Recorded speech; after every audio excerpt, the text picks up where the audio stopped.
فلا أقسم بمواقع النجوم وإنه لقسم لو تعلمون عظيم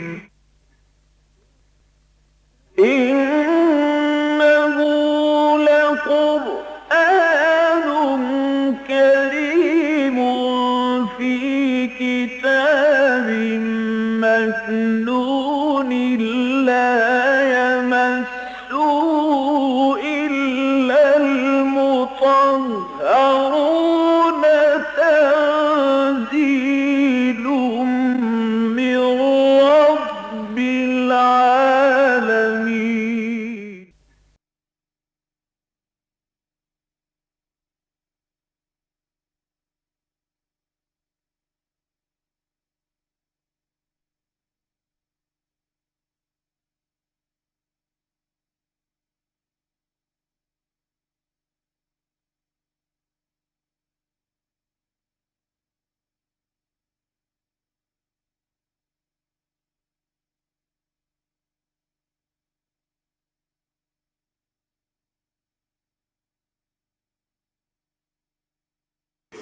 اما بعد فاعوذ باللہ من الشیطان الرجیم بسم اللہ الرحمن الرحیم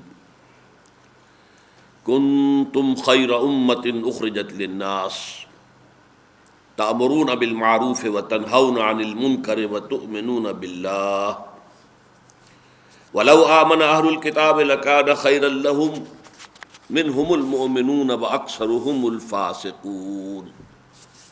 صدق اللہ العظیم. رب اشرح لي صدري ويسر لي امري واحلل عقدة من لساني يفقهوا قولي. اللهم ربنا الهمنا رشدنا واعذنا من شرور انفسنا. اللهم ارنا الحق حقا وارزقنا اتباعه وارنا الباطل باطلا وارزقنا اجتنابه.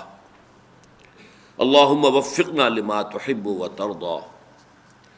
اللهم وفقنا ان نأمر بالمعروف وننهى عن المنکر وَنُؤْمِنَ بِاللَّهِ آمین یا رب العالمین. سورہ آل عمران کے 12ویں رکوع کی پہلی آیت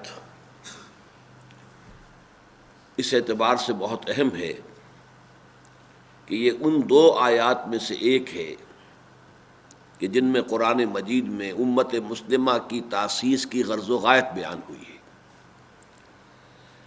کچھ حوالہ اس آیت کا اس سے پہلے آ چکا ہے،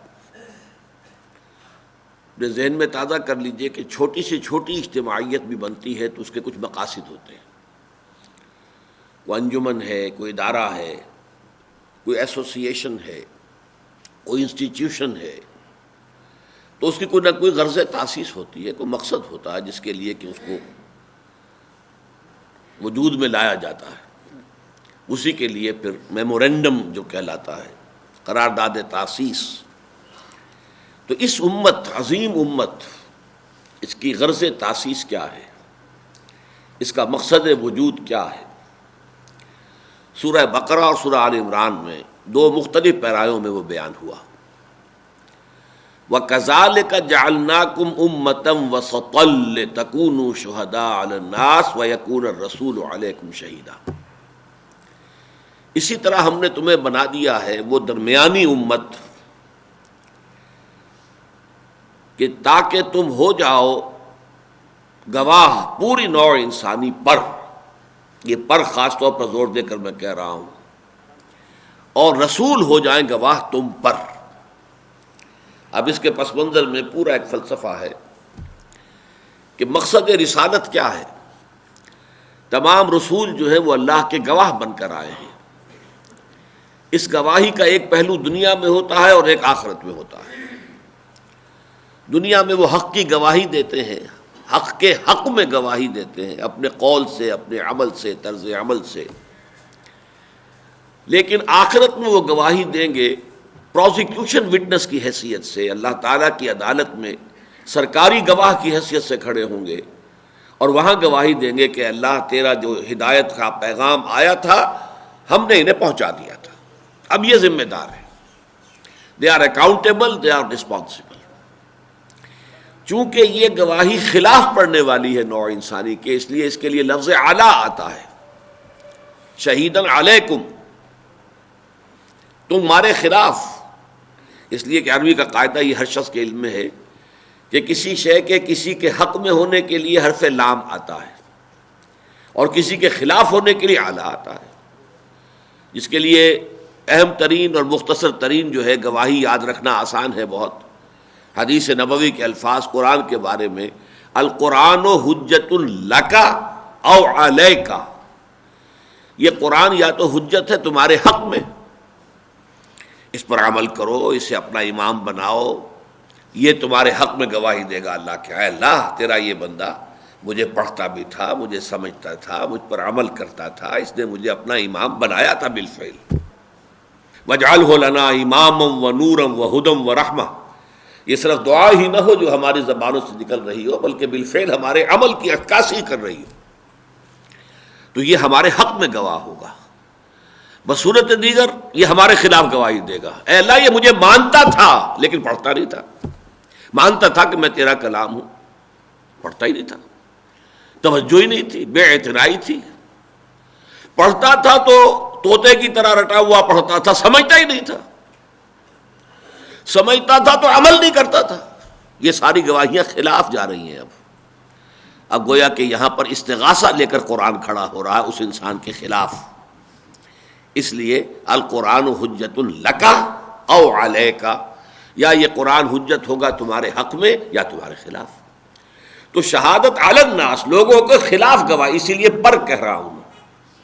گواہی کسی کے حق میں ہوتی ہے، کسی کے خلاف ہوتی ہے.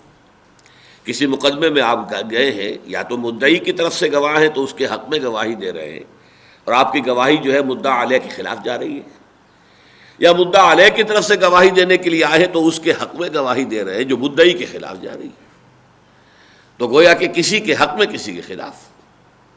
حق کے لیے لفظ آیا ہے کونوا قوامین للناس، کونوا قوامین للہ شہداء بالقسط، اور کونوا قوامین بالقسط شہداء للہ، اللہ کے حق میں گواہ بن کر کھڑے ہو جاؤ. دنیا میں جو گواہی تمہیں دینی وہ اللہ کے حق میں دینی ہے، اور وہ لوگوں کے خلاف ہو جائے گی قیامت کے دن کہ اللہ they can't plead ignorance، یہ اس عذر کا سہارا نہیں لے سکتے کہ ہمیں معلوم نہیں تھا کہ تو ہم سے کیا چاہتا ہے. یہ اگنورنس کی پلی جو ہے ممکن نہیں ہے لینی، اس لیے کہ ہم نے پہنچا نہیں تھی بات ان تک. اللہ حل بلغت، اور میں نے آتے ہوئے اللہ میں نے تو ان سے ان کے 1.25 لاکھ کے مجمع سے گواہی لی تھی. انہوں نے بیک زبان کہا تھا انا نشهد انک قد بلغت الرسالۃ وادیت الامانۃ ونصحت الامۃ وکشفت الغمۃ. تو یہ گواہی جو رسول دیا کرتے تھے، اب یہ گواہی ہے اس امت کے حوالے. اس دنیا میں وہ اپنے قول سے، اپنے عمل سے، اپنی دعوت و تبلیغ سے، اپنے خود رویے اور طرز عمل سے، انفرادی سطح پر بھی اجتماعی طور پر بھی اللہ کے دین کے گواہ بن کر کھڑے ہو جائیں، اللہ کے حق میں، اللہ کے دین کے حق میں اور اللہ کے رسول کے حق میں گواہی دے تو بھی محمد کی رسالت کی گواہی کیسے دو گے؟ اپنے قول سے، اپنے عمل سے، اجتماعی طور پر، انفرادی طور پر. اور یہ گواہی لوگوں کے خلاف ہو جائے گی قیامت کے دن کہ وہ یہ نہیں کہہ سکیں گے کہ ہمارے پاس تو آپ کا پیغام پہنچا ہی نہیں تھا. رسلا مبشرین و منذرین لئلا یکون للناس علی اللہ حجۃ بعد الرسل، ہم نے اپنے رسولوں کو مبشر اور نذیر بنا کر بھیجا تاکہ رسولوں کی آمد کے بعد پھر لوگوں کے پاس کوئی دلیل، کوئی حجت، کوئی عذر باقی نہ رہ جائے اللہ تعالیٰ کے محاسبے کے مقابلے میں. وقال اللہ عزیز حکیمہ، اور اللہ تو ہے ہی عزیز زبردست لیکن حکیم بھی ہے. وہ جیسے چاہے محاسبہ کر لے، لیکن اس نے محاسبے کا اپنا نظام بنایا ہے. پہلے بات پہنچاتا ہے، اس کے بعد محاسبہ کرتا ہے. یہ نہیں کہ بغیر پہنچائے محاسبہ کر لے، یہ اس کی حکمت کا تقاضا ہے. تو وہ آیت ہے غرض تاسیس امت مسلمہ کی سورہ بقرہ میں. یہ آیت ہے غرض تاسیس بیان کر رہی ہے جو سورہ امت محمد کی اس سورہ مبارکہ میں کنتم خیر امت. اب یہاں خیر کہا گیا، تم بہترین امت ہو گئے ہو. یہ میں ذرا وضاحت کروں گا اس کی کہ یہ میں ترجمہ کیوں کر رہا ہوں. عام طور پہ ترجمہ ہوتا ہے تم بہترین امت ہو، میں ترجمہ کر رہا ہوں تم بہترین امت ہو گئے ہو. اخرجت للناس، جسے برپا کیا گیا ہے، نکالا گیا ہے لوگوں کے لیے، بنی نوع انسان کے لیے. تامرون بالمعروف، تمہارا یہ طرز عمل ہے یا تمہیں یہ کرنا چاہیے کہ نیکی کا حکم دو نوع انسانی کو، وتنہون عن المنکر، بدی سے روکو، وتؤمنون باللہ، اور اللہ پر اپنا ایمان پختہ رکھو. یہ آیت اور اس سے پہلے جو 104 نمبر والی آیت ہم پڑھ چکے ہیں، وَلْتَكُمْ مِنْكُمْ أُمَّةٌ يَدْعُونَ إِلَى الْخَيْرِ وَيَأْمُرُونَ بِالْمَعْرُوفِ وَيَنْهَوْنَ عَنِ الْمُنْكَرِ وَأُولَٰئِكَ هُمُ الْمُفْلِحُونَ. ان دونوں کے مابین ربط اور تعلق کیا ہے اس کو اچھی طرح سمجھ لیجئے. اس آیت کی وضاحت میں نے عرض کیا تھا کہ وَلْتَكُنْ مِنْكُمْ أُمَّةٌ میں من جو ہے اس کے دو امکانات ہیں عربی زبان کے اعتبار سے، قواعد کے اعتبار سے. من تبعیضیہ، تبعیضیہ اسے کہتے ہیں کہ کسی گروہ میں سے کچھ لوگ، بعض، تبعیض بعض سے بنا ہے، بعضکم تم میں سے بعض، تم سب نہیں، تم میں سے بعض. یہ ہے من تبعیضیہ. من بیانیہ، وضاحت، تم بحیثیت مجموعی تمہاری یہ کیفیت ہو جانی چاہیے. ان دو اعتبارات سے اس آیت کے ترجمے کیا ہوں گے؟ وَلْتَكُنْ مِنْكُمْ أُمَّةٌ، ہونا چاہیے کہ تم میں سے ایک امت تو لازماً ایسی رہے. پوری امت اگر یہ کام نہ بھی کر رہی ہو کسی وجہ سے، تب بھی کم سے کم ایک امت، ایک چھوٹی امت تو ایسی رہے جو دعوت الی الخیر، امر بالمعروف، نہی عن المنکر کا فریضہ سر انجام دیتی رہے. اور دوسرے معنی میں بیانیہ اگر کہا جائے، تمہارے ذریعے سے وہ امت وجود میں آنی چاہیے جس کا کام بحیثیت مجموعی یہ ہے کہ وہ خیر کی دعوت دے، نیکی کا حکم دے، بدی سے روکے. یہ ہے بیانیہ. میں نے مثال دی تھی، آپ کو یاد ہوگا، للامیر من اولادہ جندن. یہ جو امیر ہے، امیر کسی جگہ کا والی سمجھ لیجئے، اس کی تو اپنے اولاد کی صورت میں فوج موجود ہے. 50 بیٹے ہیں اس کے، جیسے کہ آپ کو معلوم ہے کہ کنگ عبدالعزیز کے کتنے بیٹے تھے، 40، 50، 60. تو وہ تو خود بخود گویا کہ ایک لشکر کی شکل میں، ان کی تو اولاد ہی ایک لشکر کی صورت میں. یہاں یہ من تبعیضیہ نہیں ہے، بلکہ اولاد ہی لشکر کی صورت میں ہے، اولاد ہی خود ایک لشکر بن گئی ہے. یہ من بیانیہ ہے. تو یہ دو ترجمے میں نے آپ کو بتایا تھا کہ تم میں سے ایک ایسی امت بہرحال رہنی چاہیے کہ جو یہ فریضہ سر انجام دے، اور ایک یہ کہ تمہیں ایک ایسی امت بن جانا چاہیے جو یہ سر انجام دے. اب دیکھیے یہ دونوں معنی جو ہے ریلیونٹ بن جاتے ہیں. اگر تو ہم نظم کلام کو نظر انداز کر دیں، جو قرآن کا یہ سیاق اور سباق ہے، جس پیٹرن میں، جس ترتیب سے یہ چیزیں آ رہی ہیں، اگر اس کو ہم نظر انداز کر دیں، یہ بات ہمارے سامنے رہے کہ قرآن مجید میں بسا اوقات ایسا ہوا ہے کہ آیات جو ہیں جو خاصے وقفے سے نازل ہوئی ہیں انہیں ساتھ ساتھ رکھ دیا گیا ہے. مثلا رمضان مبارک کے روزے سے متعلق جو ہے ہم دیکھ چکے ہیں کہ پہلے ہر مہینے میں 3 دن کے روزے واجب کیے گئے، اس کے بعد رمضان کے روزوں کا ذکر آیا، لیکن دونوں کو ایک جگہ پر رکھ دیا گیا، حالانکہ ان میں زمانی فصل تھا. اسی طریقے سے سورہ مزمل تہائی رات یا 2/3 رات یا آدھی رات کھڑا رہنا واجب کیا گیا تھا، لیکن اس کے بعد اگلی جو آیت ہے دوسرے رکوع کی، اس میں یہ کہ اس سے رخصت دے دی گئی. تو اس میں لازماً فصل ہے، اس کے لیے مختلف روایتیں ہیں، کئی سال کا فصل ہے یا کم سے کم 12 مہینے کا، 16 مہینے کا فصل ہے، لیکن رکھ دی گئی ایک جگہ پر. تو اگر تو ہم ان کو اس اعتبار سے سمجھیں کہ ان دونوں کے مابین فصل ہے، اور ان دونوں کا جو ہے یہ ربط جو قرآن کا ہے ہم اس سے علیحدہ اس کو سمجھ رہے ہیں زمانی اعتبار سے، تو اب اس کا مفہوم یہ بھی ہو سکتا ہے کہ اے مسلمانوں، ویسے تو تمہاری پوری امت اس کام کے لیے برپا کی گئی ہے کہ تم کنتم خیر امت اخرجت للناس تأمرون بالمعروف وتنہون عن المنکر وتؤمنون باللہ.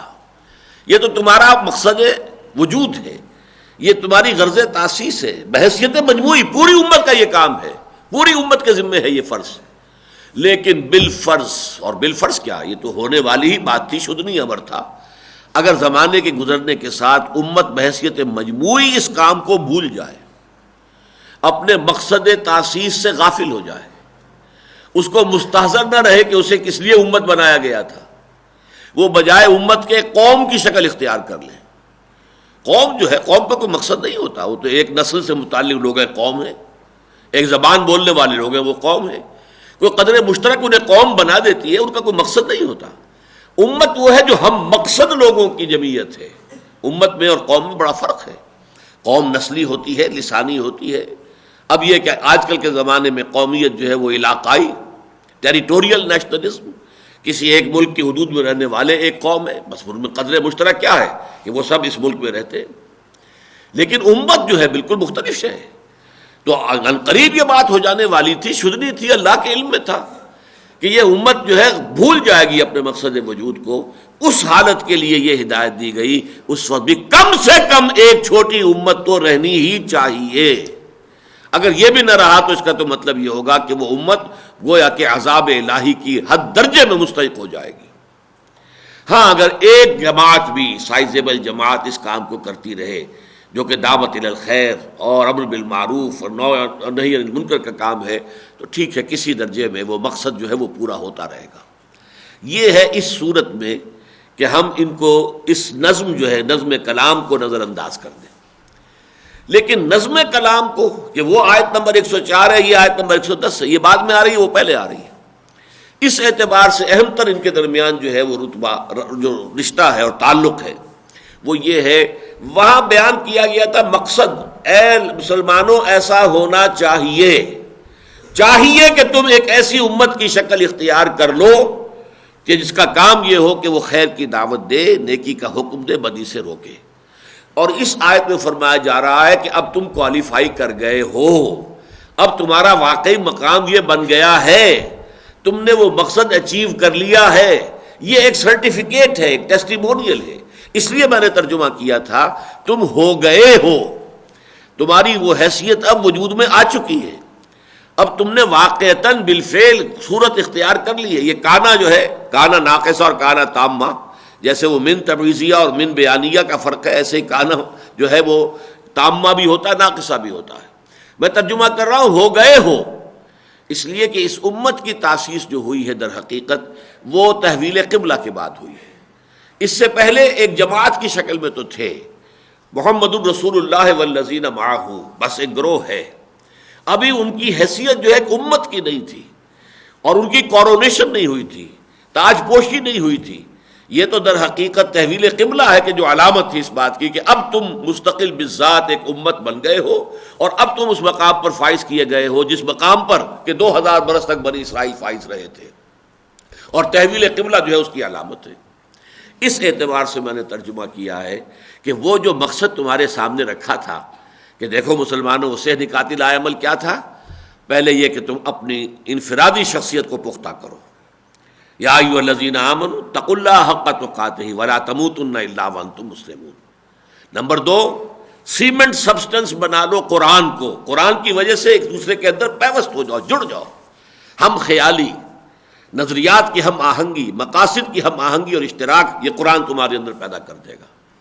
اب جڑ جانے سے ایک ایسی جماعت وجود میں آ جانی چاہیے، ایک ایسی امت وجود میں آ جانی چاہیے کہ جو یہ سے نکاتی لا عمل پر ہمیشہ عمل پیرا رہے، کہ وہ خیر کی دعوت دیتی رہے اور نیکی کا حکم دیتی رہے اور بدی سے بلاتی رہے، اب بدی سے روکتی رہے. اب فرمایا ہو گئے ہو تم اس مقام پر فائز ہو گئے ہو. یہ گویا کہ اللہ تعالیٰ کی طرف سے اس امت کی تاج پوشی کا اعلان ہے، جیسے اس آیت میں تھا کذالک جعلناکم امۃ، اور کذالک اشارہ تحویل قبلہ کی طرف.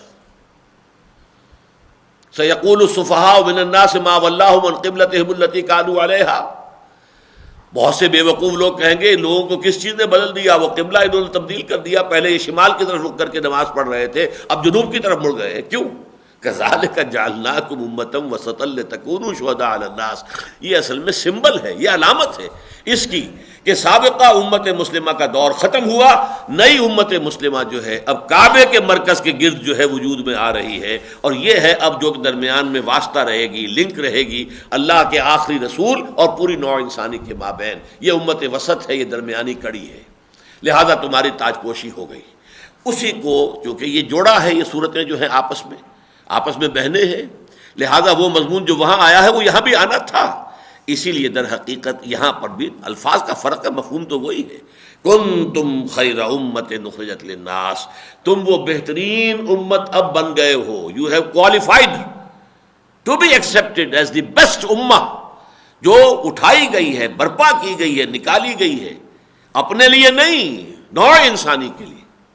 اور یہاں بھی نوٹ کیے للناس کہا ہے، قوم کے لیے نہیں، وطن کے لیے نہیں.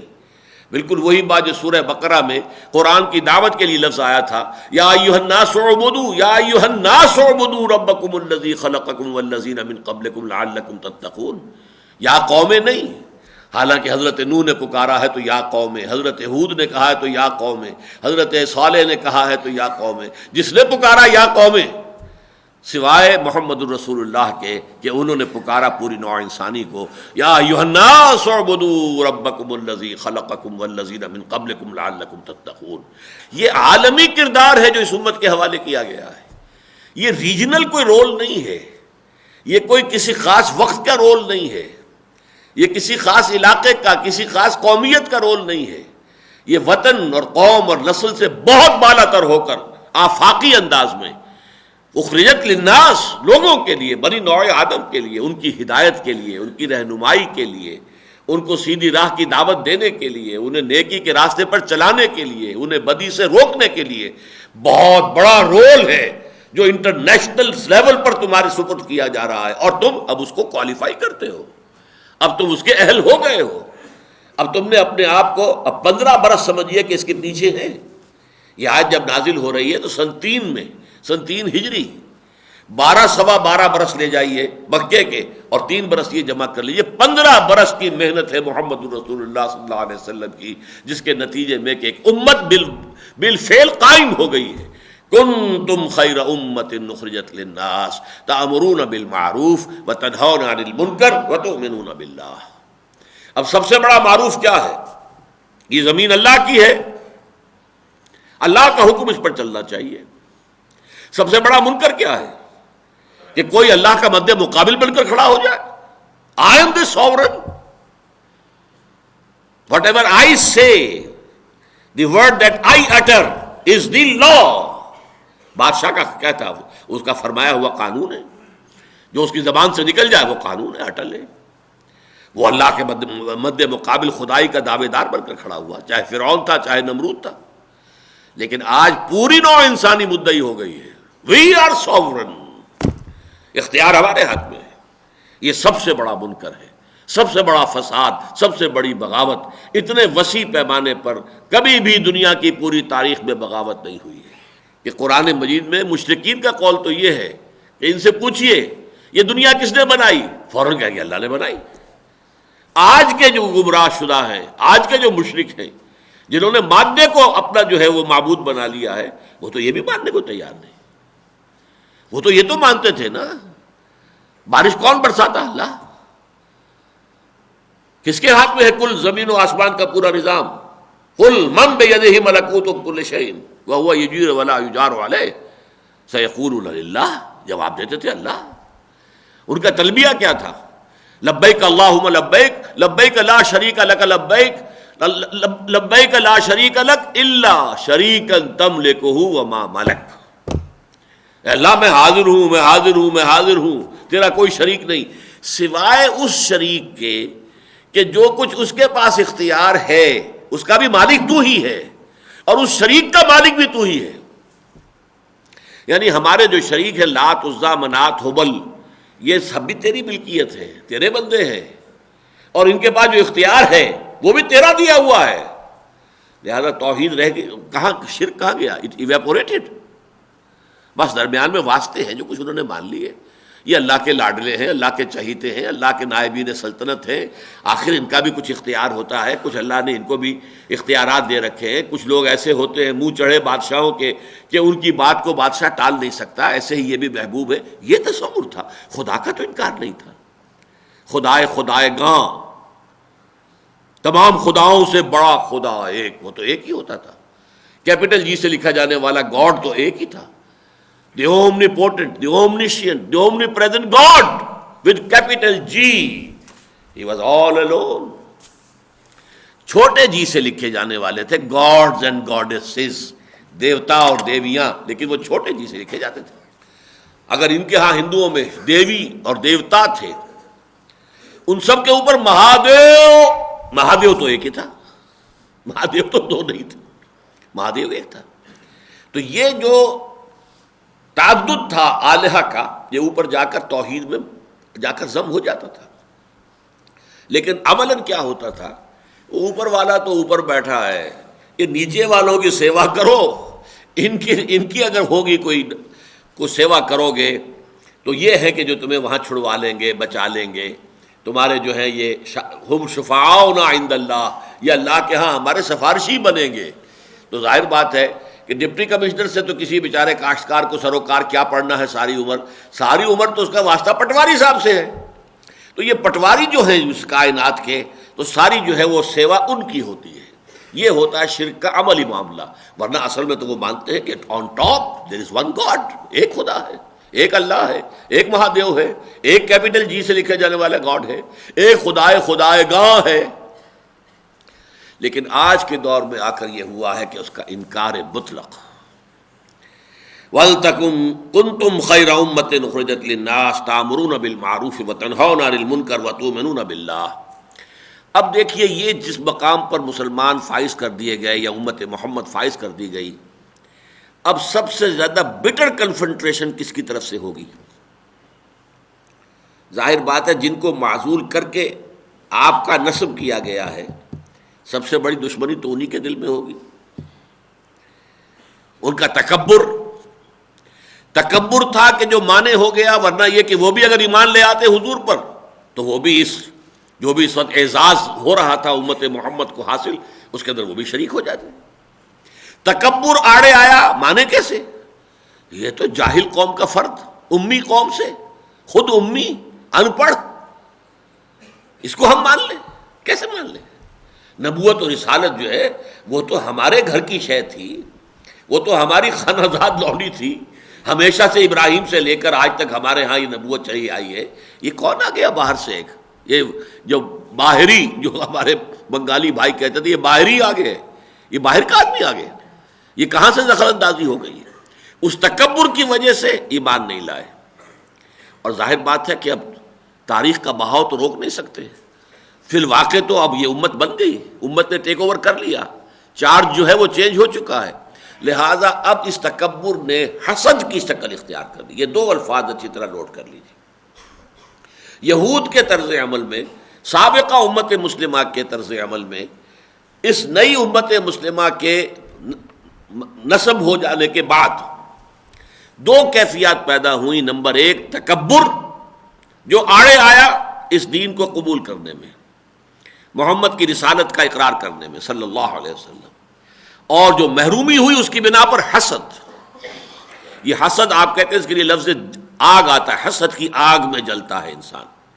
یہ پورا رکوع تقریباً اب جو ہے وہ انہی دو کیفیات کے بیان پر ہے کہ سابقہ امت کے اندر اب یہ دو کیفیات ہوں گی۔ اے مسلمانوں، اب تمہیں سب سے پہلے ان سے خبردار رہنا چاہیے، ان کی ریشہ دوانیاں، یہ اندر ہی اندر جو ہے سازشیں کریں گے، ان کی یہ حسد کی آگ جو ہے مختلف شکلوں میں ظاہر ہوگی، یہ سازشیں کریں گے، سازشوں کا جال پھیلائیں گے۔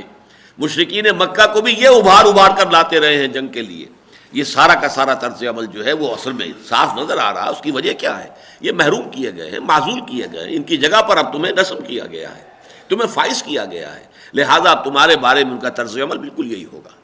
وہ طرز عمل ہے کہ جو یہود کا چل رہا ہے اس وقت سے، حضور کے زمانے سے، اور آج وہ نقطۂ عروج کو پہنچا ہوا ہے، اس فرق کے ساتھ کہ اس وقت یہودیوں کی دشمنی دو سے تھی، عیسائیوں سے بھی اور مسلمانوں سے بھی۔ آج عیسائیوں کو وہ فتح کر چکے ہیں، عیسائی ان کے ہاتھ میں آلہ کار بن چکے ہیں۔ ایک چھوٹی سی اقلیت ہے کہ جو ایک بہت بڑی اکثریت، آپ کو معلوم ہے دنیا کی پاپولیشن جو اس وقت ہے اس میں سب سے بڑی تعداد کرسچنز کی ہے، 6 میں سے تقریباً 1.25 ارب 175 180 کروڑ جو ہے وہ عیسائی ہیں، مسلمان اس کے بعد نمبر 2 پر آتے ہیں۔ لیکن یہ ہے کہ عیسائیت یہ پورے کے پورے اب 13 یا 14 ملین یہودیوں کے پنجے میں ہے، فرنگ کی رگے جہاں پنجے یہود میں ہے۔ یہ ایک لمبی داستان ہے، حالانکہ قرآن کے نزول کے وقت عیسائیوں میں اور یہودیوں میں شدید دشمنی تھی، لیکن یہ جو قرآن مجید میں کہا گیا بعضہم اولیاء بعض، یہ ایک طرح کی پیشن گوئی تھی کہ جو اس دور میں آ کر پوری ہوئی۔ آج وہ اعلی کار بن چکے ہیں، چنانچہ جون کے جو ریولیشنز ہیں، مکاشفات یوحنا، آخری باب ہے جو بائبل کا، اس میں جو ایک تمثیلاتی انداز میں اس دنیا کے آخری دور کے کچھ حالات و واقعات کی پروفیسی کی گئی ہے. وہ انہوں نے دیکھا، ان کے مکاشفات تھے کہ ایک بہت بڑا بیسٹ ہے جس کے 9 جو ہے وہ سینگ ہیں بڑے بڑے، اور اس بیسٹ کے اوپر ایک ہارلوٹ، ایک آبرو باختہ عورت سوار ہے. یہ ہارلٹ، یہ آبرو باختہ عورت اسرائیل ہے، یہودی ہے، اور یہ بیسٹ یہ در حقیقت اب یورپین اور امریکن الائنس. سوار کون ہے؟ وہ ایک آبرو باختہ عورت، ہارلٹ، اور وہ ہے در حقیقت کہ جو اس کو کنٹرول کر رہی ہے، اس بیسٹ کو. یہ سارا نیٹو در حقیقت اب اس کے مقاصد اور اس کے مصالح کو پورا کرنے کے لیے ہارنسڈ پوری طریقے سے چاق و چوبند ہو رہا ہے تاکہ اس کے مقاصد کو حاصل کیا جا سکے. بہرحال یہ جو رول ہے ان کا، وہ منیچر فارم میں، ابھی ابتدائی شکل میں، ایمبریونک فارم میں اس وقت مدینے میں موجود تھا. اس روشنی میں یہ آیات پڑھیے اب. وَلَوْ آمَنَ أَهْلُ الْكِتَابِ لَكَانَ خَيْرًا لَّهُمْ، اگر یہ اہل کتاب بھی ایمان لے آتے تو بہت بہتر ہوتا ان کے حق میں. یہ بھی اس اعزاز اور اکرام کا کنتم خیر امت اخرجت للناس، ان کو بھی اس میں سے حصہ ملتا، اسی خیر امت میں شامل ہو گئے ہوتے، وہی اعزاز و اکرام ان کے حصے میں بھی آ جاتا. منہم المومنون، ان میں سے ہے کچھ مومن، واکثرہم فاسقون، لیکن اکثرہم الفاسقون، ان کی اکثریت جو ہے نافرمانوں، ناہنجاروں اور خدا کے باغیوں پر مشتمل ہے. اور ظاہر بات ہے قاعدہ دنیا میں یہ ہے کہ حکم الاکثر حکم الکل، جو اکثریت کا معاملہ ہوتا ہے وہ کل کا سمجھا جاتا ہے. اقلیت کے حوالے سے فیصلے نہیں ہوتے، بلکہ سورہ انفال کے اندر بات واضح کی گئی ہے وَاتَّقُوا فِتْنَةً لَا تُصِيبَنَّ الَّذِينَ ظَلَمُوا مِنكُمْ خَاصَّةً. جب ظالموں کی کثرت ہو جائے اور کسی معاشرے میں برائی جو ہے غالب آ جائے، پھر جب عذاب آتا ہے تو ان میں جو اس برائی سے بچے ہوئے ہوتے ہیں وہ بھی لپیٹ میں آ جاتے ہیں. اس لیے کہ حکم الاکثر حکم الکل. منہم المومنون میں 3 امکانات ہیں. ان میں سے بعض وہ بھی ہیں جو ایمان لے آئے ہیں محمد الرسول اللہ صلی اللہ علیہ وسلم پر. عبداللہ ابن سلام یہودی عالم دین تھے بہت بڑے، ایمان لے آئے، اور بھی ہوں گے. یا یہ کہ ان میں سے وہ لوگ ہیں کہ جو اپنا ملت موسوی پر پوری طرح ایمان رکھتے ہیں، لیکن اکثریت وہ ہے کہ اس کے اعتبار سے بھی فاسق ہو چکی ہے، جیسے آج ہمارا مسلمانوں کا حال ہے. ہم میں سے کتنے فیصد ہیں جو واقعتاً جو سنت محمد صلی اللہ علیہ وسلم اور اسوہ محمد صلی اللہ علیہ وسلم پر عمل پیرا ہے.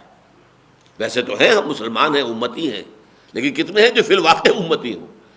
اکثر و بیشتر تو جو ہے اکثرہم لفاسقون، تو فاسق ہے. تیسرے معنی یہ ہے کہ ان میں وہ لوگ ہیں کہ جو ایمان لے آئیں گے وقت گزرنے کے ساتھ انشاءاللہ. ابھی ذرا ان کو وقت لگ رہا ہے، لیکن یہ کہ پوٹینشلی وہ بھی مومن ہے کہ وہ ایمان لے آئیں گے. تینوں معنی ہو سکتے ہیں، لیکن یہ تینوں چیزیں بھی ایک بہت ہی قدر قلیل اقلیت کے درجے میں ہے. اکثرہم الفاسقون، ان کی عظیم اکثریت جو ہے، غالب اکثریت جو ہے، وہ فاسقین پر مشتمل ہے. لن یضروکم الا اذی، اے مسلمانوں تم گھبراؤ نہیں، یہ تمہیں کوئی ضرر نہیں پہنچا سکیں گے مگر کچھ تکالیف. ضرر وہ ہے جو ڈیمیج ہو جائے، تکلیف وہ ہے جو وقتی طور پر آپ کو ناگوار محسوس ہو. تو ضرر تو یہ نہیں پہنچا سکیں گے، ان کے اندر اتنا بلبوتا نہیں ہے، اتنا دم نہیں ہے، ان میں وہ کردار جو ہے، انسانی کردار، وہ جرت، وہ ہمت وہ نہیں ہے کہ یہ مقابلے میں آ کر خم ٹھوک کر تم سے مقابلہ کر سکے. لن یضروکم، ان کی مخالفت، ان کی سازشیں تمہیں کوئی مستقل نقصان نہیں پہنچا سکیں گے. الا اذن، ہاں تکلیف دہ باتیں ہوں گی، کوئی تانے ہوں گے، کوئی تشنے ہوں گے، کوئی اور سازشیں ہوں گی، اس کی وجہ سے کچھ ایسی خبریں افواہیں اڑائیں گے جس سے کہ تمہارے اندر سراسیمگی پیدا ہو جائے. ایسی حرکتیں تو یہ کر سکتے ہیں، لیکن یہ کہ یہ کوئی پرماننٹ ڈیمیج کرنے کی پوزیشن میں نہیں ہے. لن یضروکم الا اذن وَإِن يُقَاتِلُوكُمْ يُوَلُّوكُمُ الْأَدْبَارَ ثُمَّ لَا يُنصَرُونَ. اور اگر بالفرض انہوں نے تم سے جنگ کی جرت کی، ہمت کی، تو یہ فوراً ہی پیٹھ دکھا دیں گے اور پھر ان کی کوئی مدد نہیں کی جائے گی. اس میں بھی پس منظر میں ہے، اصل میں یہود کے قبائل جو تھے مدینے میں آباد تھے، ان کے کچھ آپس میں حلیف ہونے کا رشتہ تھا اوس اور خزرج کے ساتھ. اور خزرج کے جو حلیف تھے، اور خزرج میں سب سے بڑا منافق بیٹھا ہوا تھا عبداللہ ابن ابی، وہ انہیں شہ دیتا رہتا تھا گھبراؤ نہیں، اگر محمد نے تمہارے خلاف کوئی اقدام کیا تو ہم تمہاری مدد کریں گے، اگر محمد نے تمہیں مدینے سے نکلنے کا حکم دیا تو ہم بھی نکلیں گے تمہارے ساتھ۔ یہ جو ہے سپورٹ، ثم لا ینصرون، پھر وہ مدد نہیں دے سکیں گے۔ یہ بات بڑی تفصیل سے آئی ہے سورۃ الحشر کے اندر کہ یہ لوگ جو ہیں یہ صرف کہہ رہے ہیں کہ ہم تمہاری مدد کریں گے اور ہم تمہارے ساتھ ہی نکلیں گے، اور اگر جنگ ہوئی تو تمہارا ساتھ دیں گے، ان میں سے کوئی ساتھ دینے والا نہیں۔ منافق بھی تو منافق اسی لیے کہ اسی جان اور مال بہت پیاری ہے، جان بھی پیاری ہے، مال بھی پیارا ہے، یہ تو منافقت کا اصل سبب تو یہی ہے۔ یہ کیسے میدان میں آ جائیں گے کھلم کھلا اپنے جان اور مال کا رزق لے کر؟ اور یہودیوں کا معاملہ بھی وہ ہے جو آج مسلمانوں کا ہے، وہن پیدا ہو چکا ہے ان میں۔ وہن کیا ہے؟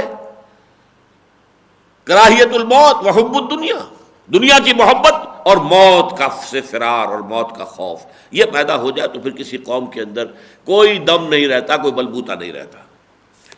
تو ان یقاتلوکم، اے مسلمانوں اگر یہ تم سے جنگ کریں گے، یولوکم الادبار، یہ فوراً پیٹ دکھا دیں گے، جم نہیں سکیں گے، ثم لا ینصرون، پھر ان کی کوئی مدد بھی نہیں ہوگی۔ اگر یہ سمجھتے ہیں کہ کوئی منافقین مدینہ جو ہیں ان کی مدد کو آ جائیں گے تو یہ بھی غلط ثابت ہوگا۔ اب وہ آیت آ رہی ہے جو سورہ بقرہ میں بھی آئی تھی، یہاں قدر تفصیل کے ساتھ آئی۔ ضربت علیہم الذلۃ والمسکنۃ وباؤوا بغضب من اللہ ذلک بانہم کانوا یکفرون بآیات اللہ ویقتلون النبیین بغیر الحق ذلک بما عصوا وکانوا یعتدون۔ یہ ہے آیت کہ جس پر ختم ہوا ہے 7واں رکوع سورہ بقرہ کا۔ ضربت علیہم الذلہ، ان پر ذلت تھوپ دی گئی۔ ضرب علی، جیسے آپ دیہات میں دیکھتے ہیں کہ عورتیں جو ہیں وہ اپلے تھاپتی ہیں اور پھر اپلے کو ذرا زور سے دیوار پر مارتی ہیں تاکہ وہ دیوار سے چپک جائے، یہ ہے کسی شے کو تھوپ دینا کسی چیز پر۔ تو یہ ہے ضرب علی، ضربت علیہم الذلہ، ان پر ذلت، اور ذلت کے لفظی معنی عربی زبان میں جو ہے وہ کمزوری کے، ضعف۔ والمسکنہ، اور مسکنہ کہتے ہیں کم ہمتی، ایک شخص اچھا بھلا ہے، تگڑا نظر آ رہا ہے، لیکن یہ ہے کہ وہ جسے آپ کہتے ہیں نیورستھینیا کا مریض ہے، اعصابی کمزوری ہے، گراں ڈیل آدمی ہے، لمبا چوڑا ہے، پورا ہے، لیکن ہمت ہے ہی نہیں، ہمت جواب دے گئی، وہ مسکنت ہے۔ مسکنت وہ ہے کہ جس میں انسان کی ہمت جواب دے جائے۔ ضربت علیہم الذلۃ والمسکنۃ وباؤوا بغضب من اللہ، اور وہ اللہ کا غضب لے کر لوٹے ہیں، اب اللہ کے غضب میں گر گئے ہیں۔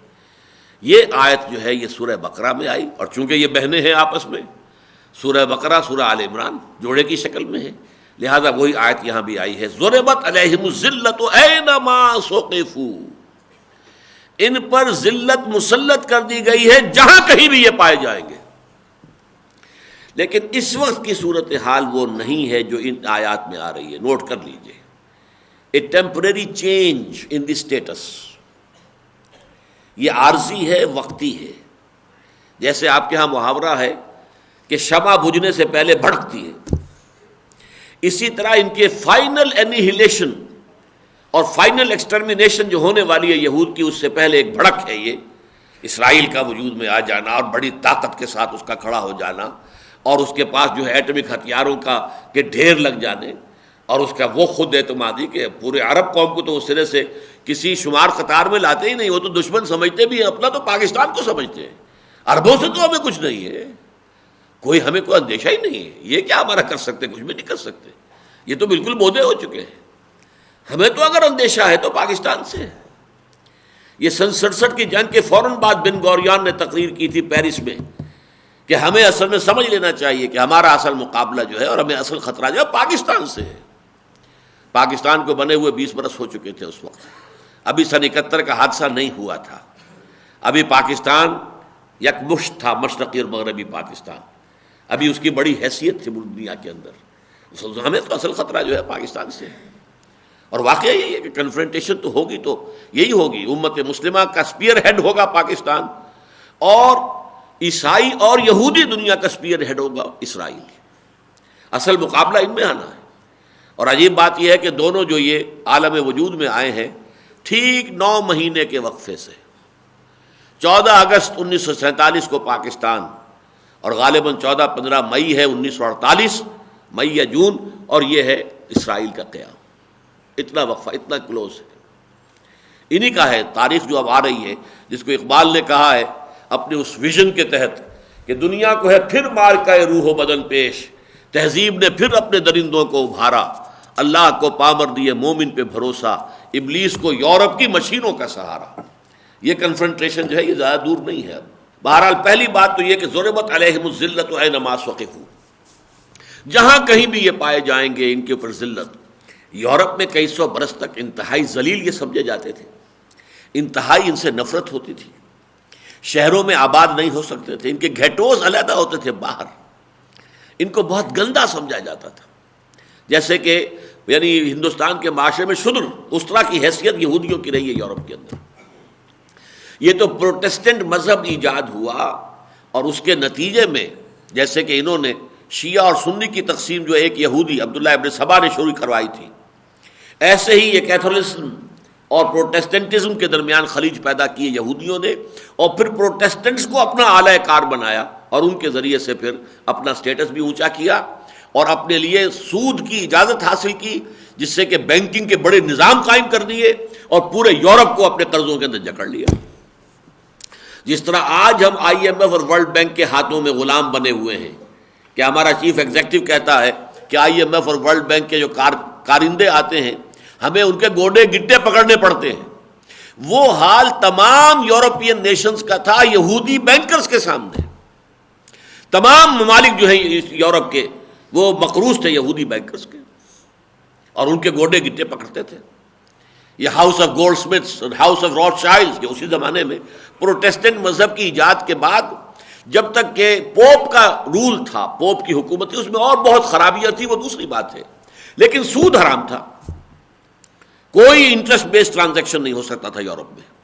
پروٹیسٹنٹس کے ذریعے سے اجازت حاصل کی اور پھر بینکنگ کا نظام بنا کر اور پورے یورپ کو جکڑ لیا، جس کو کہ علامہ اقبال اس صدی کے آغاز میں دیکھ آئے تھے کہ فرنگ کی رگے جہاں پنجے یہود میں۔ ضربت علیہم الذلۃ اینما ثقفوا الا بحبل من اللہ وحبل من الناس۔ اب یہاں الا کر دیا گیا، استثناء ہے، اللہ کے کسی عہد کے بہانے کے سہارے یا لوگوں کے کسی عہد کے سہارے کوئی تھوڑا سا انہیں سہارا مل جائے تو مل جائے، ورنہ خود اپنے پاؤں پر کھڑے نہیں ہو سکیں گے۔ اللہ کا عہد جو محمد الرسول اللہ کے ذریعے سے ہوا کہ آپ مدینہ تشریف لائے اور آپ نے معاہدہ کر لیا یہودیوں کے ساتھ، تینوں ان قبیلوں کے ساتھ جکڑ لیا انہیں، لیکن جہاں وہ جکڑے گئے وہاں ان کا سٹیٹس بھی تو ہو گیا نا، وہ اب مسلمانوں کے ہم پلہ ہو گئے، وہ گویا کہ مدینے میں برابر کے سٹیزن قرار پا رہے ہیں مسلمانوں کے ساتھ، اور اس اعتبار سے جوائنٹ ڈیفنس کے اعتبار سے وہ ایک امت ایک ملت ہونے کی حیثیت حاصل کر رہے ہیں مسلمانوں کے ساتھ۔ یہ کیا ہے؟ حبل من اللہ، اللہ کے ایک نمائندے، اللہ کے رسول محمد صلی اللہ علیہ وسلم کے ایک معاہدے کی حیثیت سے اس کی روح سے انہیں ایک سٹیٹس حاصل ہو گیا ہے۔ وہ حبل من الناس، یا لوگوں کے سہارے، لوگوں سے کوئی معاہدے ہیں، حلیف ہیں، خزرج کے حلیف ہیں، فلاں کے حلیف ہیں، اور کسی قبیلے کے ساتھ حلیفی ہے، یا اور دنیا میں اسی طریقے سے کسی اور کے سہارے پر کھڑے ہیں، یعنی یہ وہ آکاش بیل ہے جو اپنے تنے پر کھڑی نہیں ہوتی ہے، درختوں کے اوپر چڑھتی ہے۔ وہ درخت جو ہے وہ حق کا بھی ہو سکتا ہے، باطل کا بھی ہو سکتا ہے، لیکن یہ کہ وہ درخت چاہیے اسے، ورنہ وہ خود جو ہے نہیں چڑھ سکتی، اس کے اندر یہ صلاحیت نہیں ہے۔ ضربت علیہم الذلۃ اینما ثقفوا الا بحبل من اللہ وحبل من الناس وباؤوا بغضب من اللہ، وہی الفاظ جو سورہ بقرہ میں آئے، اور یہ گر گئے ہیں اور کمایا ہے انہوں نے، they have earned the wrath of Allah subhanahu wa ta'ala، وباؤوا بغضب من اللہ، they have earned the wrath of Allah subhanahu wa ta'ala۔ وَضُرِبَتْ عَلَيْهِمُ الْمَسْكَنَةُ، اب یہاں یہ مسکنہ کو آخر میں لائے، سورہ بقرہ میں ضربت علیہم الذلۃ والمسکنۃ وباؤوا بغضب من اللہ، وہاں وہ غضب اور ذلت کے درمیان مسکنت ہے، یہاں ذلت کا بیان پہلے آ گیا، غضب کا بیان پہلے آ گیا، اس کے بعد مسکنت ہے، ان کے اوپر مسکنت تھوپ دی گئی ہے۔ کم ہمتی، مقابلہ کر ہی نہیں سکتے، ہتھیاروں کے انبار جمع تھے بنو قینقاع کے ہاں، لیکن حضور نے محاصرہ کیا، فوراً ہتھیار ڈال دیے، ٹھیک ہے آپ جو فیصلہ کریں۔ بنو نذیر کا یہ معاملہ ہوا، بنو قریظہ کا یہ معاملہ ہوا، حالانکہ بڑی جمعیت تھی، بڑے مضبوط قلعے تھے، ان کی فصیلیں توڑنا آسان کام نہیں تھا مسلمانوں کے لیے، لیکن ہمت ہی نہیں تھی۔ مقاومت کے لیے کوئی ہمت چاہیے، انسان کے اندر حوصلہ چاہیے، کھڑا ہونے کے لیے ریڑھ کی ہڈی کو مضبوط ہونی چاہیے۔ وہ ریڑھ کی ہڈی جواب دے چکی ہو تو کیا کرے گا انسان؟ ضربت علیہم المسکنہ ذالک بانہم کانوا یکفرون بآیات اللہ، یہ ان کی کیفیت ہوئی ہے اس سبب سے کہ یہ اللہ کی آیات کا انکار کرتے رہے، ویقتلون الانبیاء بغیر حق، اور یہ انبیاء کو قتل کرتے رہے ناحق۔ حضرت یحییٰ کو انہوں نے قتل کیا، حضرت زکریا کو انہوں نے قتل کیا، ان کی تو تاریخ جو ہے داغدار ہے انبیاء کے قتل سے۔ ذالک بما عصوا وکانوا یعتدون، یہ وہ لوگ ہیں، یہ سارا جو حال ان کا ہوا اس لیے ہوا کہ انہوں نے نافرمانی کی روش اختیار کی اور اپنی حدود سے تجاوز کیا۔ یہ وہی الفاظ بعین ہی جس پر کہ سورہ بقرہ کی آیت جو ہے وہ ختم ہوتی ہے، ذالک بما عصوا وکانوا یعتدون۔ وہاں یقتلون النبیین ہے، یہاں آیا یقتلون الانبیاء بغیر حق۔ ضربت علیہم الذلۃ والمسکنۃ وباؤوا بغضب من اللہ ذالک بانہم کانوا یکفرون بآیات اللہ ویقتلون النبیین بغیر الحق ذالک بما عصوا وکانوا یعتدون۔ یہ ہے آیت سورہ بقرہ کی۔ یہاں وہ آیت ذرا کچھ اضافوں کے ساتھ، کچھ توضیحات کے ساتھ، کچھ ترتیب کی تبدیلی کے ساتھ آئی ہے، لیکن جیسا کہ اس سے پہلے بھی میں نے عرض کیا تھا، قرآن مجید کا یہ اعتراف حق ہے کہ اس گئے گزرے دور میں بھی کوئی ان کے ہاں اب بھی اچھے لوگ موجود ہیں۔ یہ بالکل ایسے ہی ہے جیسے کہ ابلیس کی مجلس شورا میں علامہ اقبال نے ابلیس سے کہلوایا ہے، خال خال اس قوم میں اب تک نظر آتے ہیں وہ، کرتے ہیں اشک سحر گاہی سے جو ظالم وضو۔ ہیں لوگ موجود، لیکن افراد ہیں، معدود چند ہیں۔ بحیثیت مجموعی قوم کا کیا حال ہے؟ جانتا ہوں میں یہ امت حامل قرآن نہیں ہے، وہی سرمایہ داری بندہ مومن کا دین۔ جانتا ہوں میں کہ مشرق کی اندھیری رات میں بے ید بیضا ہے پیران حرم کی آستین۔ امت محمد کا بحیثیت مجموعی حال یہ ہو چکا ہے، نہ اس کا قرآن پر ایمان ہے، نہ قرآن سے اس کا کوئی تعلق ہے، نہ اس کے صوفیاء اور علماء جو ہیں ان کے ہاں کوئی واقعی حقیقی تقویٰ اور حقیقی زہد ہے۔ بے ید بیضا، ہاتھ اب وہ سفید ہاتھ جو نکلتا تھا حضرت موسیٰ علیہ السلام کی آستین سے، وہ ہاتھ کہیں موجود نہیں۔ آستینیں تو موجود ہیں، بڑی بڑی آستینیں ہیں، بڑی بڑی قبائیں ہیں، سب کچھ ہے۔ بے ید بیضا ہے پیران حرم کی آستین۔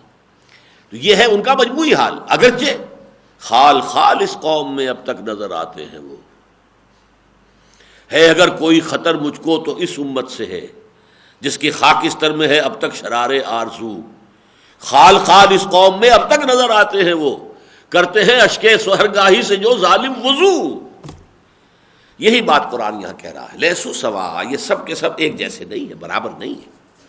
من اہل الکتاب امۃ قائمۃ، اہل کتاب میں ایسے لوگ بھی ہیں جو قیام کرتے ہیں، سیدھی راہ پر قائم ہے۔ یتلون آیات اللہ آناء اللیل، اللہ کی آیات کو کی تلاوت کرتے ہیں راتوں کے اوقات میں بھی، وہم یسجدون، اور سجدہ کرتے ہیں، نماز پڑھتے ہیں۔ یؤمنون باللہ والیوم الآخر، اور وہ اللہ پر بھی ایمان رکھتے ہیں، یوم آخر پر بھی۔ ویامرون بالمعروف وینہون عن المنکر، اور بھلائی کا حکم دیتے ہیں، بدی سے روکتے ہیں۔ ویسارعون فی الخیرات، اور نیکیوں میں ایک دوسرے سے سبقت لے جانے کی کوشش کرتے ہیں۔ واولئک من الصالحین، اور یہ لوگ یقیناً صالحین میں سے ہیں۔ اب اس کے بھی وہی تین معنی ہوں گے، یا تو اشارہ ہو رہا ہے اہل کتاب میں سے ان لوگوں کی طرف جو ایمان لا چکے ہیں، تھے تو انہی میں سے نا، عبداللہ ابن سلام کن میں سے تھے؟ یہود میں سے تھے، جو بھی ایمان لے آئے تھے، یا تو ان کا نقشہ کھینچا جا رہا ہے، یا یہ ہے کہ ان میں اپنی امت کے اعتبار سے، دین موسوی کے اعتبار سے یہ تمام اوصاف ابھی برقرار ہیں۔ یہ گویا کہ ایک ہوپ ہے کہ یہ لوگ آج نہیں تو کل ایمان لے آئیں گے، اور یا یہ کہ ان کے بارے میں تیسرے معنی یہ ہے کہ یہ پوٹینشیل مومن ہے کہ جو ایمان لے آئیں گے آج نہیں تو کل۔ وَمَا يَفْعَلُوا مِنْ خَيْرٍ فَلَنْ يُكْفَرُوهُ، اور جو بھی کوئی خیر کا عمل یہ کریں گے تو اس کی ناقدری نہیں کی جائے گی۔ اگر ایک شخص حضرت موسیٰ کے دین پر خلوص کے ساتھ قائم ہے تو اللہ تعالیٰ اس کی ناقدری نہیں کرے گا، اسے لازماً توفیق دے دے گا کہ وہ محمد پر ایمان لے آئے صلی اللہ علیہ وسلم۔ یہ ہے کہ اللہ ناقدری نہیں کر رہا ان کی، کہ وہ اپنے دین پر خلوص کے ساتھ قائم تھے، اس کے اوپر عمل کر رہے تھے، تو ان کا یہ خلوص جو ہے، جو حضرت موسیٰ علیہ السلام کی تعلیمات پر عمل کرنے میں ان کے ساتھ تھا، یہ خلوص جو ہے یہ مبارک ثابت ہوگا کہ پھر یہ اللہ تعالیٰ ان کو دین محمد میں داخل ہونے کی بھی توفیق دے دیں گے۔ ان الذین کفروا، اس کے برعکس جو لوگ اڑ گئے کفر پر ان میں سے، لن تغنی عنہم اموالہم ولا اولادہم من اللہ شیئا، کچھ کام نہیں آ سکیں گے ان کے، نہ ان کے اموال نہ ان کی اولادیں اللہ سے بچانے میں۔ اللہ کا عذاب ان پر آئے گا، یہ پکڑے جائیں گے، یہ بنو قینقاع ہوں، بنو نذیر ہوں، بنو قریظہ ہوں، اللہ کا عذاب جب آئے گا تو کوئی ان کو بچانے والا نہیں ہوگا، نہ ان کی اولاد کام آئے گی نہ ان کے اموال کام آئیں گے۔ وَأُولَٰئِكَ أَصْحَابُ النَّارِ هُمْ فِيهَا خَالِدُونَ، اور وہ تو لازماً آگ والے ہیں اور جو اس میں ہمیشہ ہمیشہ رہیں گے۔ پھر ان میں سے وہ لوگ بھی تھے ایکٹیوسٹ جو اپنی دولت خرچ کر رہے تھے، تالیف قلب، مسلمانوں میں سے منافق نکالنے اور ان کے اندر نفاق کو پروان چڑھانے کے لیے اپنی دولت استعمال کرتے تھے۔ جیسے تالیف قلب جو ہے زکوٰۃ کے مصارف میں سے ایک مصرف ہے، کافروں میں سے کچھ لوگوں کے زہر کو کم کرنے کے لیے کوئی تھوڑا بہت ان کو مال دے دیا جائے، تالیف قلب ہو جائے، شاید ان کی مخالفت کا جو ہے زور کم ہو جائے، یہ بھی ایک ہے زکوٰۃ کے مدوں میں سے ہے تالیف قلب۔ اسی طریقے سے یہ یہودی اپنا دولت استعمال کر رہے تھے، اوس اور خزرج کے مسلمانوں کو توڑنے کے لیے ان پر احسانات کر رہے ہیں، ان کے لیے کوئی بھلائی کا کام کر رہے ہیں تاکہ ان کے دل میں ان کی محبت پیدا ہو جائے، احسان مندی پیدا ہو جائے، پھر وہ انہیں یوز کریں، ففتھ کالمسٹ کی حیثیت سے، جاسوسوں کی حیثیت سے، اپنے اعلی کار کی حیثیت سے استعمال کر سکیں۔ فرمایا مثل ما ينفقون فی هذه الدنیا، یہ جو کچھ خرچ کر رہے ہیں اس دنیا کی زندگی میں اپنے ان مذمومہ مقاصد کے لیے، ان کی مثال ہے کمثل ریح فیہا سر اصابت حرث قوم ظلموا انفسهم فاہلکت، ان کی مثال ایسی ہے کہ جیسے کسی قوم کی کھیتی تھی اور اس جو کہ ظالم قوم تھی، اپنے گناہگار قوم تھی، ناہنجار قوم تھی، اس کی کھیتی، لیکن اس پر ایک ایسی آندھی آئی جس میں پالا تھا اور وہ پالا مار گیا پوری کی پوری کھیتی کو، پوری کی پوری کھیتی جو ہے تہس نہس ہو گئی۔ اسی طرح ان کا یہ انفاق جو یہ کر رہے ہیں، اپنا مال جو خرچ کر رہے ہیں، یہ سب it will go in vain, it will prove to be an exercise in futility, کچھ حاصل نہیں ہوگا۔ بالآخر اللہ کا دین غالب آئے گا، محمد کامیاب ہوں گے صلی اللہ علیہ وسلم، اللہ کا دین جو ہے اس کے جھنڈے گڑ جائیں گے، اور جزیرہ نما عرب پر خود محمد صلی اللہ علیہ وسلم کے دست مبارک سے جاء الحق وزهق الباطل ان الباطل کان زہوقا کی کیفیت جو ہے وہ ظہور میں آ جائے گی۔ وما ظلمهم اللہ ولکن کانوا انفسهم یظلمون، اور یہ کوئی اللہ کا ظلم نہیں ہوگا ان پر، بلکہ یہ ان کے اپنے اوپر جو ظلم انہوں نے کیا تھا اس کے اصل میں اس کا مظہر ہوگا۔ وہی کہ ہے کہ ما اصابکم من مصیبت فبما کسبت ایدیکم ویعفو عن کثیر، جو بھی مصیبت آتی ہے تمہارے اپنے کرتوتوں کی وجہ سے آتی ہے، تو اس کی وجہ سے اللہ ظالم نہیں ہے۔ یا ایھا الذین آمنوا، اب ہدایت دی جا رہی ہے اہل ایمان کو کہ یہ جو اسٹرگل اور کشمکش شروع ہو چکی ہے، یہ ہر قدم پر تمہارا راستہ روکیں گے۔ اب یہ حسد کی آگ میں جل رہے ہیں، پہلے تکبر تھا جو مانے ہوا کہ جس نے کہ روک دیا انہیں حضور پر ایمان لانے سے، اب حسد کی آگ جو ہے وہ ان کے دلوں کے اندر بھٹی دہک رہی ہے، لہذا اب ذرا احتیاط کرو۔ یا ایھا الذین آمنوا لا تتخذوا بطانۃ من دونکم لا یعلونکم خبالا، اہل ایمان اپنے لوگوں کے سوا کسی کو اپنا بھیدی نہ بناؤ۔ بتانا کہتے ہیں جیسے لحاف کا استر ہوتا ہے، نیچے کا حصہ جو آپ کے جسم کے ساتھ مس کرتا ہے، ایک لحاف کا اوپر کا کپڑا ہے، زیادہ خوبصورت اسی کو بنایا جاتا ہے، باقی استر بیچارہ جو ہے وہ اس کی طرف زیادہ توجہ نہیں ہوتی، لیکن جسم سے قریب تر تو وہ ہوتا ہے۔ تو بتانا پھر یہیں سے بنا ہے لفظ کہ جو آپ کے ایسے قریبی عزیز ہوں کہ جن سے آپ دل کی بات کہتے ہو، دل کا بھید جس کے سامنے کھول سکتے ہو۔ تو اہل ایمان ان لوگوں کو اپنے سوا کسی کو اپنا بتانا، اپنے بھیدی، اپنے جگری دوست مت بناؤ۔ تمہارا یہ ان کے ساتھ ربط و تعلق، تمہاری دوستیاں، تم ان کے خلوص اور اخلاص اور بظاہر جو یہ تمہارے ساتھ کرتے ہیں، مدارات کرتے ہیں تمہاری اور چاپلوسی کرتے ہیں، اس کی وجہ سے تمہارے رویے میں کوئی نرمی پیدا نہ ہو جائے، تم اپنے راز کی باتیں ان کے سامنے نہ اگل دیا کرو۔ لا تتخذوا بطانۃ من دونکم لا یعلونکم خبالا، وہ کبھی نہیں کرتے تمہارے معاملے میں کسی بھی برائی اور کسی بھی خرابی میں، جو بھی بس پڑے ان کا برائی کے لیے وہ کرنے کے لیے تیار رہتے ہیں۔ ودوا ما عنتم، ان کے اندر جو تمہیں کوئی تکلیف پہنچتی ہے اس سے وہ راضی ہوتے ہیں، پسند کرتے ہیں اس کو جو تمہیں تکلیف پہنچائے۔ قد بدت البغضاء من افواہہم، یہ تو ان کے منہوں سے ان کا بغض جو ہے، اندر جو آگ لگی ہوئی ہے بغض کی، عداوت کی اور حسد کی، وہ ان کے منہوں سے ظاہر ہے۔ ان کی زبان سے ایسے زہر میں بجھے ہوئے الفاظ نکلتے ہیں. تم اذان دیتے ہو تو وہ مذاق اڑاتے ہیں، تم کچھ اور کہتے ہو سمعنا واطعنا، وہ کہتے سمعنا واخینا. تم کہتے ہو کہ انظرنا یا راعنا تو یہ کہتے راعینا. یہ سارا جو ہے ان کے اندر کا جو خبث ہے اور جو بغض ہے ان کے اندر، وہ ان کا ظاہر ہے ان کے زبانوں سے، ان کے منہوں سے. قد بدت البغضاء من افواہہم وما تخفی صدورہم اکبر. اور جو ان کے سینوں کے اندر چھپا ہوا ہے، جو بغض ہے، جو دشمنی ہے، وہ اس سے کہیں بڑھ کر ہے جو ان کے منہوں سے ظاہر ہو رہی ہے.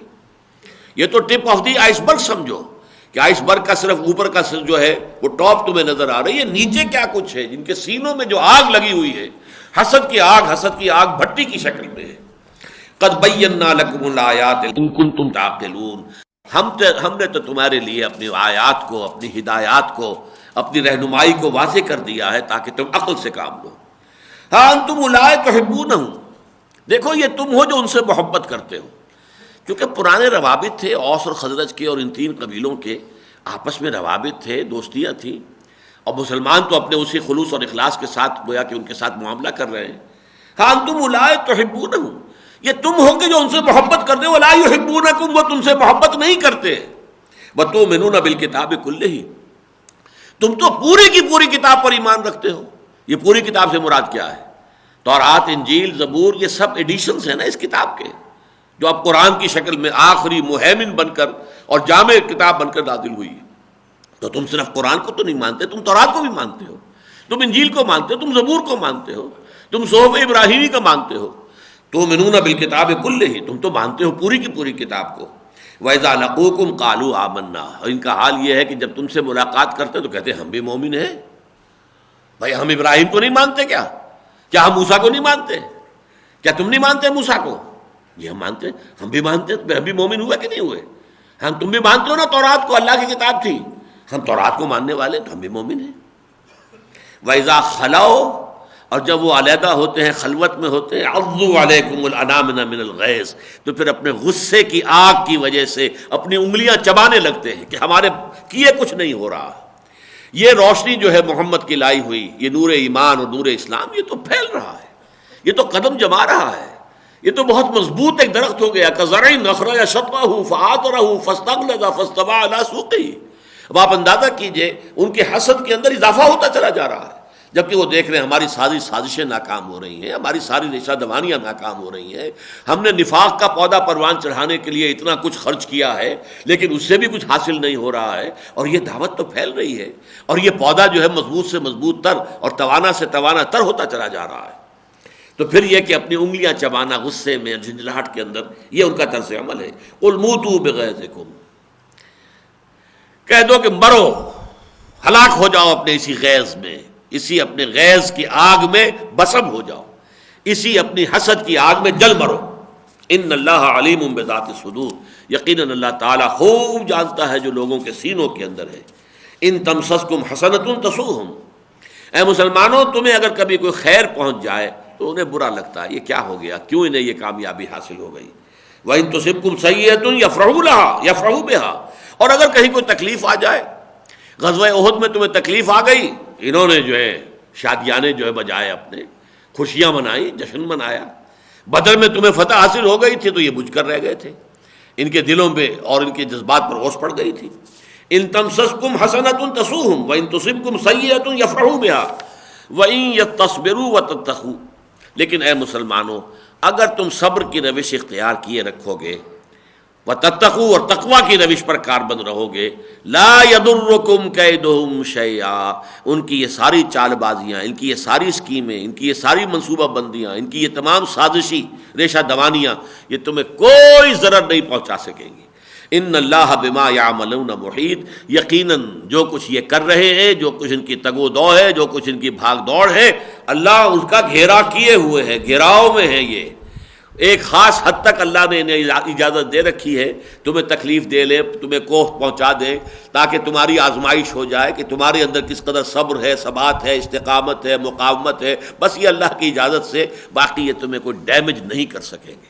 بارک اللہ لی ولکم فی القرآن العظیم ونفعنی وإیاکم بالآیات والذکر الحکیم.